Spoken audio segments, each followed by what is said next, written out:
el planeta, desde que surgió, siempre ha recibido un constante desarrollo, que nosotros lo llamamos evolución. Cambios físicos o mentales de la especie para sobrevivir al ambiente en el que está. Los gatos, como les dije, no están domesticados, no como los perros. Los perros antiguos los conocemos como grandes bestias feroces, casi parecido a lobos, pero peor, ¿cierto? Ellos se acercaron al humano y se super domesticaron, la evolución lo demuestra. Comparen al perro del pasado con el perro actual, el doméstico, con mucha diferencia. Ahora, yendo a los gatos casi no sufrieron evolución. Si buscan ahorita, bueno, si ustedes ubican al gato montés africano, se parece demasiado al gato doméstico, solo que este tiene un poquito de diferencias en el camuflaje. Así que, deseo que ustedes saben que los gatos no están domesticados y tal. Así que a eso quiero remitirme. El pasado. Ahora, segunda pregunta básica. El cuaderno. Aquí todos hoy en día conocen lo que es el cuaderno, ¿no? Esa herramienta útil con la que convivimos día a día, la que nos ayuda en cada clase que tenemos, para tomar apuntes, para guardar una idea del profesor, un problema, y no solo en el ámbito educativo, sino que desde niños, desde que entramos a un centro educativo desde inicial, interactuamos con este tipo de herramientas. Hasta en el ámbito laboral, donde se guardan registros, datos, y esos variantes, libretas, almacenamiento de datos, pero todos comparten la misma función. Papel, donde se guardan cualquier tipo de datos, información o contenido que el escritor desee, con sus dos tapas. Ahora, la pregunta acá es, ¿cómo nació exactamente el término de cuaderno? Remontémonos, como dije, al pasado. Desde que, según la ciencia, los primeros humanos aparecieron, desde que nos consideramos inteligentes, el Homo sapiens sapiens. Nuestros antiguos pasados, los cavernícolas, en su entorno vivían con cualquier cosa que se pudiera interactuar. Interactuaban con el pasto, con el aire, con el agua, con las rocas, con los animales que cazaban. Y tarde o temprano, estos iban a encontrarse con algo que era inevitable: el mancharse, el ensuciarse. Probablemente haya sido tierra, un árbol, o lo más probable, según la ciencia, la sangre de los animales que cazaban. El humano es curioso por instinto. Así que, ¿qué hizo el humano cuando se enteró que este líquido, esta sustancia que no era parte de él, se podía manipular de alguna forma? Una mancha.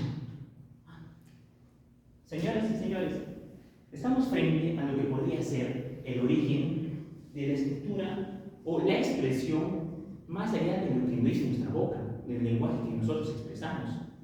Desde ese punto, el humano vio que a través de ciertas cosas, sustancias o elementos, puede transmitir mensajes, contenido, algún tipo de información. Ahí tenemos los ejemplos: pinturas rupestres, o Mesopotamia, que fue donde se inventó la escritura. Los primeros humanos, obviamente, no sabían letras, no van a distinguir de frente que es A, B, C. Ellos, desde sus inicios hasta el desarrollo de este tipo de tecnología, han estado usando figuras. Los egipcios empezaron a desarrollar tipo de letras usando rayas, pero la mayoría usaba figuras, que significa este pájaro, una humana, expresión a través de letras. Ahora, a lo que quiero llegar con toda esta explicación es el lenguaje humano. Antes que, existían los humanos, la ratonada, no existía. La comunicación entre animales no existía, pero era algo salvaje, algo instintivo. La comunicación humana inteligente no. Es de ahí que nació una necesidad, a la parte que algo que nosotros habíamos creado, la comunicación. El humano, avanzando más en el tiempo, mientras la tecnología de la escritura y este tipo de expresiones fuera de nosotros, sino usando herramientas sistemas avanzaba, el humano necesitó un lugar donde guardar esa información de manera longeva. Y lo más importante, económica. Porque todavía saben que desde que el humano descubrió la economía, siempre una de sus primeras opciones es buscar lo más rentable. Es de ahí que nació el papel, o la tecnología del papel, le podría decir. Ya cada civilización lo hizo de su manera. Papel, papiro, pergaminos, no importa de qué material esté hecho, sino la forma que cumple. Escribir información en ella, una historia, una canción, un anuncio. Es de ahí de donde nació el papel. Y ahora sí, centralizando toda la información que les dije, la palabra creación, el crear papel. Les dije hace rato que la comunicación entre animales existía. La comunicación en general de entre especies ya existía, pero estos podían expresarse de alguna forma fuera que no sean los mismos. No. Así que el humano creó el papel. Quiero que se queden con ese término. Creación. ¿Vale? Ahora nos vamos al maravilloso futuro, al día moderno. A lo que yo me refiero como 1876, en Boston, Nueva York. ¿Por qué me repito esta fecha? Señoras, en este año y en este lugar se va a dar uno de los hechos históricos muy importantes para la humanidad, que va a ser un antes y después. En este lugar y en este año se va a realizar lo que es la primera llamada telefónica entre largas distancias. Ahora, como expliqué hace rato, la comunicación entre personas, el lenguaje, para este año ya existía, ya estaba establecido. Nacías, tu lenguaje, tu idioma, era con el entorno que tú has crecido. Pero los que hicieron esto, todos los que estuvieron involucrados, el que tuvo la idea, el que la creó, el que la realizó, ellos crearon algo, crearon un idioma nuevo, crearon un lenguaje, algo. No, lo que ellos hicieron fue agarrar algo que ya existe. Yo me comunico contigo, la comunicación, y hacerlo de otra forma, que en este caso es a distancia. Señoras y señores, estamos frente a uno de los términos que muchos se confunden hoy en día, pero que si lo entiendes te va a sorprender la importancia de la humanidad. Innovación. Crear e innovación no es lo mismo. Y se los voy a explicar súper simple. Después, ya después de la explicación. Para definir en términos súper simples lo que es creación e innovación, tomemos creación. Algo no existe. Hacemos que exista. Eso no sirve en nuestro día a día, ya depende. Pero lo hicimos existir algo que no existía antes. Eso es creación. Ahora, vamos al término de innovación. En innovación, agarramos algo que ya existe. En su término súper general, agarramos algo que ya existe, como la comunicación. Pero en este caso, encontramos otra forma de hacer funcionar de que esa cosa exista. Y ya depende del uso que le dé, va a ser eficaz, productivo o no. Tú, cuando estás en un ámbito, si lo haces de otra manera diferente y llegas al mismo punto, se te hizo más rápido o se te hace más lento, no creaste un nuevo modo de estudiar. Probablemente ya exista, hasta esté presentado, pero de que innovaste a tu modo, lo hiciste. Ahora, quiero que se queden con esa palabrita sobre innovación. Hubo una persona que se preguntó, ¿cómo se consigue esta innovación? ¿Naces con ella? ¿Alguien te lo enseña? ¿Hay otra relación fuera de la creación? Esa persona a la que me refiero es Oppenheimer. Espera, es Oppenheimer. Andrés Oppenheimer.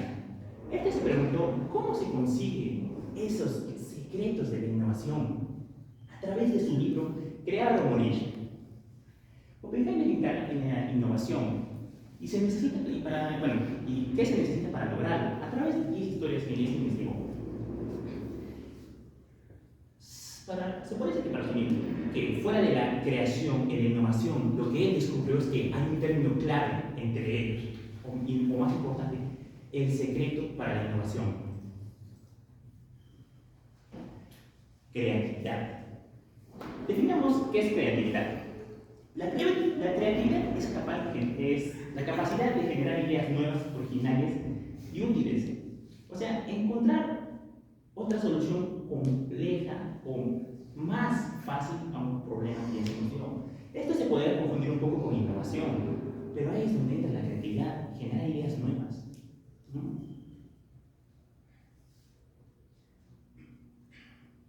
Ahora, el libro que Andrés Oppenheimer nos narra, se podría decir que tenemos 5 secretos de la innovación. Y hoy día se los voy a narrar.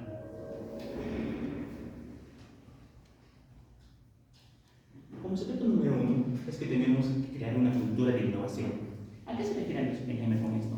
Generalmente el humano está diseñado a fallar. Nadie nace sabiendo. Siempre vas a fallar porque no sabes cómo hacerlo. A la primera no sabes cómo hacerlo. Prender una lámpara, estudiar, ir a un instituto. No, nadie sabe cómo hacerlo. Es por eso que el humano siempre cuando falla, tiene una oleada de sentimientos negativos. Fallé, ¿qué hice mal? Se cae, se bajonea, como quien diría, ¿no? Tomemos el ejemplo del instituto, ¿sí? Una organización educativa. Cuando tú entregas un trabajo y este no tiene nota probatoria o está multiplicado en algunas fallas, este tipo de cosas, tú te tienes a bajonear. Tu pensamiento se cierra diciendo, esta nota lo hice mal, ya fue, como quien diría. Pero nunca tu cerebro nunca se puede pensar, ¿y si saco algo de ese fallo? ¿Qué tal si uso el fallo para mejorar? Es de ahí que entran las críticas y las mejoras. Los profesores no te están diciendo, lo hiciste mal, ya fue. Es decir, lo hiciste mal, pero en estos puntos, y te doy consejos para mejorar. A eso se refiere a lo que es crear una cultura de innovación. Ahora, fomentar la educación para la innovación es enseñar a pensar fuera del cuadrado. Hoy en día eso es un poco difícil porque nuestra rutina de la vida ya está, se podría decir, estandarizada. Naces, te meten a un centro educativo, te gradúas, consigues trabajo, estableces tu vida en ese trabajo, la mayor parte de tu vida la pasas ahí, te jubilas y mueres. ¿Cierto? Ese es el mayor estándar de la vida rutinaria que tenemos hoy en día. ¿Es nuestra culpa? Obviamente no. La sociedad estableció ese tipo de vida. ¿La podemos cambiar? Sí.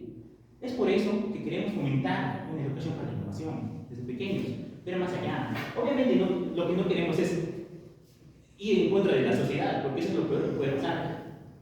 Es de ahí que nacieron las diferentes ideologías socialistas, el socialismo, el marxismo.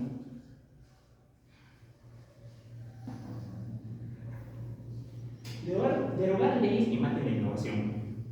Creo que a estas alturas todo el mundo se escuchó la noticia, o el chiste, o el rumor, que hay cierta persona en cierto país, en cierto lugar, que creó una alternativa al combustible, agua o algún tipo de líquido que es más barato que el combustible. ¡Pam! El gobierno se entera y ¿qué hace? Lo silencia. O simplemente cae el tema. Y eso solo en el tema más alto, que es el combustible, que es uno de los ruedos más importantes que mueve la economía mundial. Ahora, si eso es de algo grande, imagínense los pequeños innovadores que su idea puede no funcionar, pero de que nació conceptualizándose para mejorar la sociedad, sí está. ¿Qué creen que pasen con esos pequeños innovadores que son más pequeños que esto? Por eso, deroguemos las leyes que maten la innovación. Ahora, como cuarto secreto de la innovación, tenemos que estimular la inversión en innovación, aumentar la investigación, más desarrollo para transformadoras ideas en proyectos reales. Por ejemplo, tenemos un ejemplo aquí abajo que es en Brasil. Aumentar las inversiones en startups tecnológicas para potenciar la economía. ¿Startup qué es? Es que cuando tú creas un negocio, es pequeño, pero sí, se considera negocio y quieres que funcione, a eso se llama startup. Apoyar las ideas que ya están establecidas, no simplemente como algo pequeño, sino que ya se conceptualizó, es que tiene futuro y lo quieres apoyar. Es por eso que dice, aumentar la inversión en investigación más desarrollo. Esa sería la cuarta idea de los secretos para la innovación, según Andrés Oppenheimer. Y lo más importante, el humano, desde sus inicios, cuando tiende a descubrir algo nuevo, se lo guarda. ¿Por qué? Porque es beneficioso para él y para los demás no lo tienen, así que yo salgo ganando. El secreto, bueno, no es el secreto, el más importante, según yo, es globalizar la información. Cualquier novedad, avance que tengamos, compartirla con el mundo. Es algo medio utópico, pero el concepto está ahí. Podríamos iniciar tomando ley. Utopía no sé si puede lograr. Diferencias humanas siempre van a haber. Y esos serían los 5 secretos de la innovación según los 10 capítulos de Andrés Oppenheimer.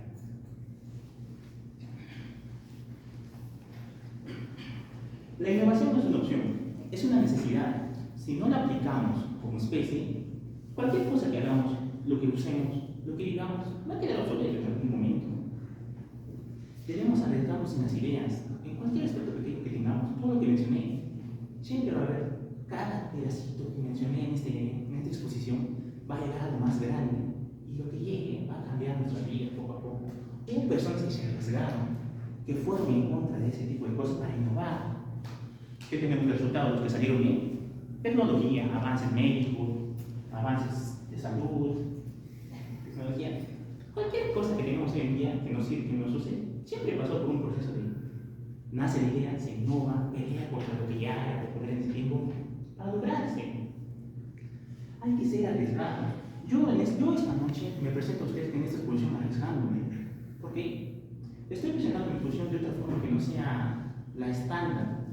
¿Por qué? Porque yo quiero tratar de innovar dando mi mensaje. Tal vez no haya tratado mucho en ti, pero si yo veo que de esta exposición sales como siquiera con los términos de creación e innovación, ya innové en algo. No soy millonario, no aparezco en portadas, no soy súper famoso, pero ya innové. Cada uno, si lo hace a su modo, ya está innovando. Nosotros como sociedad y como humanos tenemos la capacidad de lograr todo, podemos hacer todo. Aquí la pregunta más importante que ustedes se deben hacer es: ¿estamos listos para dar ese paso? Muchas gracias.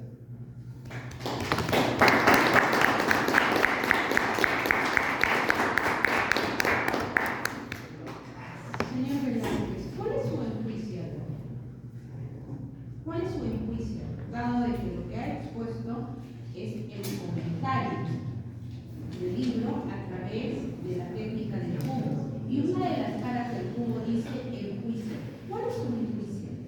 Sería más textual que lo que presenta en esta. Y su analízalo. Las 5 cosas de movilización y lo que quiso dar el autor a presentar. Esos 5 que usted dice es el que establece. Porque son prácticamente las ideas resumen, ¿verdad? Y en esos 5 son las ideas resumen. Entonces tenemos el establece. Tenemos el trabajo de introducción. ¿Puede ser un relacionalo, por favor? Un relacionalo. ¿Puede repetir los hechos que ya comenté? ¿O podría decir algo? No, el relacionalo está en función a crear o morir en la realidad, en nuestra actualidad, ¿vale? ¿Se nos cuenta un caso del libro o un caso referido al libro? No, tiene que ser un caso real, de la vida real, que esté en función a ese resumen que usted ha dado. Caso real, a ver, empresa, como dijimos, podemos agarrar diferentes contextos donde la persona o la empresa ha creado, ha innovado para no quedar.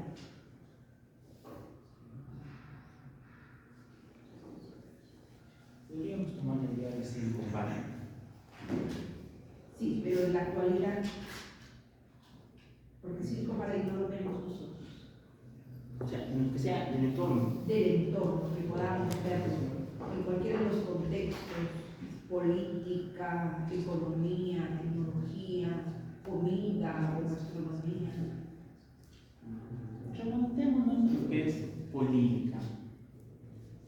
En las campañas presidenciales hay siempre una persona que quiere cambiar el país con sus ideas innovadoras.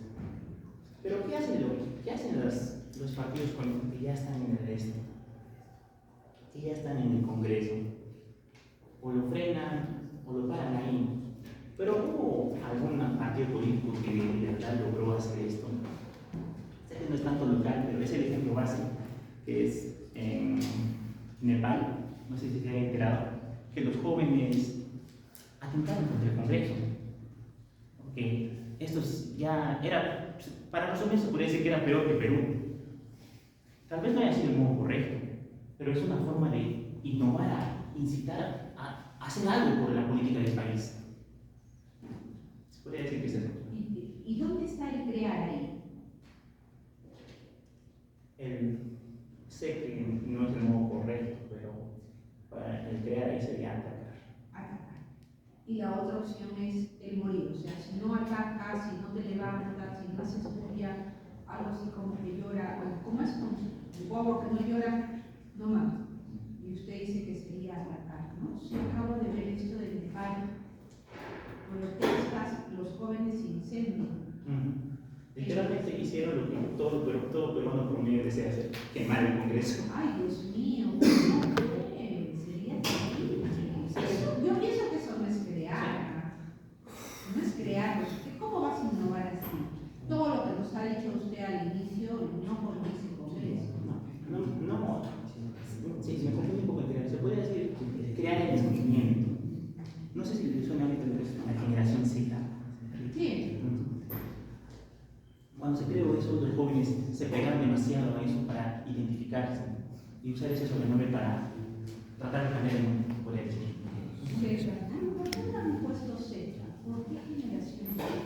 Cuando se crearon los templos, tengo entendido que lo hicieron en el momento, así que es hacer el mismo Z. Solamente por moda. No hay un sustento. A ver, dice. Generación Z. Por ser la corte demográfica que sigue a los milenios, pero no nativos digitales. Pero no es nada, ¿no? Más especial. Sí, señor Velázquez, gracias.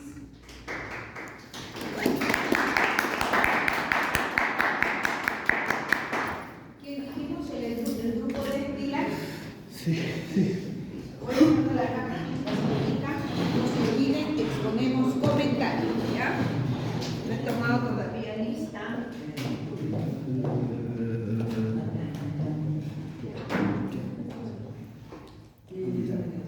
Lo bueno es que me ha tocado la parte, sacarle la canción. Sacarle la canción. Sí. Charlas. Está bien, solo que es que Sí, ya sé, no sabes. no te hacen. ¿Hoy has grabado? Sí, tú has grabado.